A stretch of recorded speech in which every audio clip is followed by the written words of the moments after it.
Y aquí en Zona 3 platicando con Gerardo Octavio Solís, el delegado, recientemente nombrado delegado de la Procuraduría General de la República aquí en Jalisco.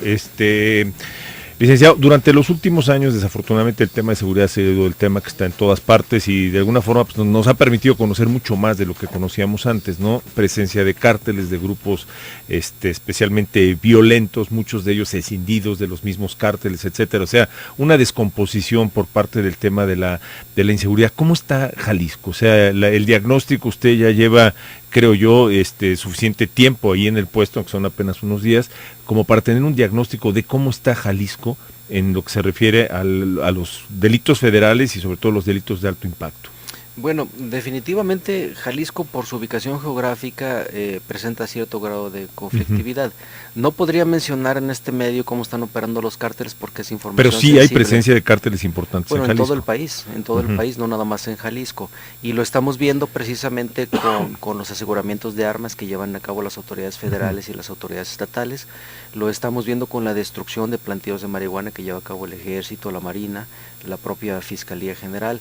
Lo vemos permanentemente con el tema de algunos ajustes en materia de bandas relacionadas con algunas ejecuciones. El delito de alto impacto en Jalisco desde luego representa uno de los principales temas en los que se está enfocando el gobierno del estado y el gobierno federal. La idea precisamente es fomentar la coordinación entre todas las autoridades, porque eso es lo que permite ir reduciendo paulatinamente este tipo de ilícitos. El delito violento por naturaleza es uno de los que más zozobra genera. Y ahí entonces las autoridades federales, en mi caso, por ejemplo, como delegado, debo de estar muy al pendiente de que las detenciones que lleva a cabo el ejército y que me ponen a disposición, pues se traduzcan en una buena averiguación previa y se vayan bien consignadas. Si los hace la Policía Federal igual, si los hace el Ayuntamiento de la Guadalajara, que de repente logra detenciones de gente con armamento de alto poder, pues de la misma manera nosotros debemos aplicarnos a fondo. Entonces la delegación requiere de ser un buen eje articulador, porque nosotros en materia de delincuencia organizada, de delitos federales y sobre todo de delitos relacionados con narcotráfico y con portación de armas, somos el eje articulador, con nosotros llega todo. Entonces sí es nuestra obligación estar bien fortalecidos para dar una buena respuesta. Pero usted sabe qué es lo que está pasando aquí en el estado, o sea, ¿por qué hay narcos o capos importantes que resulta que caen aquí? O sea, que son detenidos aquí y digamos, en zonas residenciales de muy buen nivel. El narcotráfico tiene como característica que permanentemente está cambiando de sitio y de ubicación. No podríamos decir que el narcotráfico viene y permea en la sociedad jalisciense a través de la compra de residencias y de autos y que se asientan aquí y no pasa nada. No, pues probablemente puedan tener una casa de seguridad aquí, pero yo le puedo asegurar que a lo mejor viene un día al mes o 2 días al mes, y tiene otra en Sinaloa, y tiene otra en Nayarit, y tienen otra en Vallarta, y tienen 20 en el Cerro, y tienen a lo mejor probablemente en Guatemala. Como la persecución es permanente por parte de las autoridades federales y también del Foro Común, este tipo de delincuentes requiere de una enorme movilidad precisamente para no ser detenidos. Puede que transitoriamente estén aquí en el estado y puede que se retiren y a lo mejor están más en otros lados, pero esa es parte de la inteligencia que se tiene que llevar a cabo. No podemos decir que Jalisco es el centro donde se asienta el narcotráfico. Porque existe esta leyenda urbana, de que de alguna forma Jalisco y en particular Guadalajara, la zona metropolitana, es una zona cómoda para que aquí puedan vivir los grandes capos y sus familias, porque hay como una especie de acuerdo para no tocarse y que por eso los podemos encontrar en algunas zonas residenciales. No, en efecto es una leyenda urbana. Entre el narcotráfico no existe ningún tipo de acuerdo. O sea, precisamente si hemos visto cómo al desmembrar una banda criminal, al detener al principal cabecilla, inmediatamente empiezan las disputas internas por el poder. Así surgieron los Zetas. O sea, los Zetas eran el brazo armado de un grupo criminal. Posteriormente se desvinculan de ellos y forman una propia organización. Entonces no existe tal pacto. Eso no es cierto.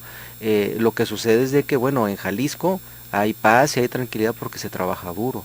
Y definitivamente vemos permanentemente cómo hay persecuciones, cómo hay movimiento policíaco, cómo hay detenciones, y esto genera de alguna manera un clima de persecución en el estado en contra de la delincuencia que mantiene más o menos los estándares de seguridad dentro de lo razonablemente bueno. No quiero decir que aquí se asienten porque tienen algún trato preferencial, no, por el contrario. Más bien, yo me atrevería a decir que el hecho de que Jalisco tenga un sitio privilegiado, el hecho de que Jalisco tenga una sociedad, una clase media económica muy pujante, muy fuerte, digo, permite que se camuflajeen, porque pueden andar en un vehículo medianamente costoso y no llama tanto la atención porque hay muchos. O pueden comprar una residencia en una zona media alta o alta y tampoco llama la atención porque hay muchas zonas residenciales en Jalisco. Probablemente hay estados de la República en donde si ven un determinado vehículo, pues inmediatamente prende los focos rojos porque no hay uno solo en el estado. Entonces, Jalisco tiene esa situación económica y social que puede permitirles en un momento dado tratar de camuflajearse. Sin embargo, las actividades de inteligencia son permanentes. Ahora, hablaba usted de que no hay organización, digamos, entre los distintos cárteles. Me imagino que tampoco hay un respeto geográfico y precisamente por cuestiones geográficas Jalisco pues se mezcla, se entremezcla muchísimo, por ejemplo, con Zacatecas y con Michoacán, dos estados conflictivos. ¿No significa esto también que haya buena presencia de estos cárteles en esa región del estado? Los cárteles, lo que sí se ha advertido es que se están disputando sectores del territorio y en un momento dado de repente se dan esas luchas, como por ejemplo se menciona que en Zacatecas hay una muy buena presencia de los Zetas. De repente suele suceder que cuando pretende incursionar otro grupo criminal se dan los enfrentamientos entre ellos. Nuestra obligación como autoridades es, independientemente de vigilar el delito podríamos llamarle no común, el delito más recurrente, el delito de menos impacto, también debemos estar analizando ese flujo para lograr detenciones. Aquí, por ejemplo, pueden estar operando una o varias organizaciones criminales, pero nuestra obligación es conocerlas a todas y tratar de detenerlas. Desde luego, la información aquí debe de correr también entre las autoridades de manera fluida para llevar a cabo operaciones y operativos conjuntos. ¿Esto qué quiere decir? Bueno, si tenemos conocimiento que en una zona limítrofe con Michoacán hay algunas personas con actividades sospechosas, pues inmediatamente nos coordinamos para hacer presencia y desde luego empezamos a coordinarnos y a compartir información con el estado limítrofe, porque también luego suele suceder que estas gentes aprovechan mucho la geografía de Jalisco, que pues no deja de ser útil, hay mucha brecha. No olvidemos que Jalisco tiene una buena red de carreteras y pues por la carretera transita todo, mercancías, turismo y también delincuentes. Entonces aprovechan toda esa infraestructura y por eso debemos estar debidamente coordinados con nuestros vecinos. Ahora, desde el punto de vista operativos, vemos que, por ejemplo, en zonas residenciales, ya lo comentabas, incluso en el edificio de Andares vimos un operativo y hay veces que vemos que el operativo lo encabeza el ejército, hay veces que lo encabeza la Armada, ¿no? O sea, la Marina, hay veces que lo encabezan agentes federales, o sea, policías federales, y hay veces que son policías estatales, agentes federales. ¿Siempre es lo mismo? O sea, ¿siempre están coordinados, siempre saben todo lo que están haciendo? La información debe de fluir de manera adecuada de acuerdo al tipo de asunto. ¿Esto qué quiere decir? En este momento puede estar accionando el ejército o la marina en el estado y no necesariamente yo debo estar enterado. ¿Por qué razón? Porque ellos trabajan durante semanas o meses. La inteligencia del ejército, por ejemplo, de la Armada. En la inteligencia de la Armada. Ellos empiezan a rastrear información, a rastrear vehículos, a rastrear domicilios, a rastrear personas sospechosas. Y entonces de repente dan con las coordenadas exactas para accionar en contra de determinada persona tal día, tal hora. ¿Qué pasa si en un momento dado nos informan a nosotros de último momento y llego yo con un pelotón de policías y a lo mejor les arruino todo? ¿Por qué? Porque yo no estuve meses involucrado en esa investigación. Y aunque yo vaya con la mejor intención, a lo mejor no tengo la cifra exacta de efectivos que trae el delincuente, el tipo de armamento, las puertas de entrada o de salida que utiliza. O sea, no conozco la logística que ellos ya tienen interpretada. Y entonces, como dicen por ahí, puedo llegar a arruinarles todo. Entonces, ¿usted se entera al final?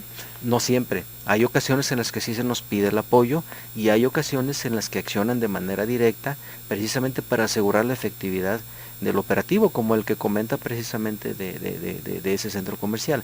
¿Esto qué quiere decir? Lo importante es que las autoridades están accionando permanentemente Y ya en un momento dado, en el caso del ejército o la marina o SEIDO, por ejemplo, ellos deciden si por el tipo de asunto se queda en la delegación y yo lo sigo investigando o si se lo llevan a México. También es una decisión que hay que respetar, le voy a comentar por qué. Hay ocasiones en las que las delegaciones no tenemos los recursos suficientes como para ir a una investigación a fondo. ¿Por qué? Porque no tenemos los contactos internacionales, los contactos inmediatos con otros estados de la República, con otros países, o por ejemplo, la información rápida y efectiva de la Secretaría de Hacienda o de Inteligencia Financiera. Entonces, si nosotros llevamos a cabo esa investigación, nos va a llevar meses, a ellos les llevaría semanas o a lo mejor días. Entonces dicen, no, este asunto por su complejidad se va para allá, este asunto está un poquito menos complejo o lo pueden trabajar aquí, se nos deja. Hay una coordinación a nivel federal en todos los sentidos y la obligación de uno es estar al pendiente porque en cualquier momento puede ser uno llamado a esa colaboración. Ok, vamos a hacer una pausa, si le parece, y vamos a platicar al regreso de un tema que también tiene que ver con esto. Nos da la impresión, igual y es leyenda urbana también, que muchas veces no se entera algunas corporaciones porque hay la sospecha de que estas corporaciones pueden estar infiltradas también por los grupos de delincuencia organizada. Y hablamos de todo tipo de corporaciones, porque hemos visto que ha caído soldados relacionados con los malitos, digamos, también han caído agentes federales, agentes estatales, municipales, etc.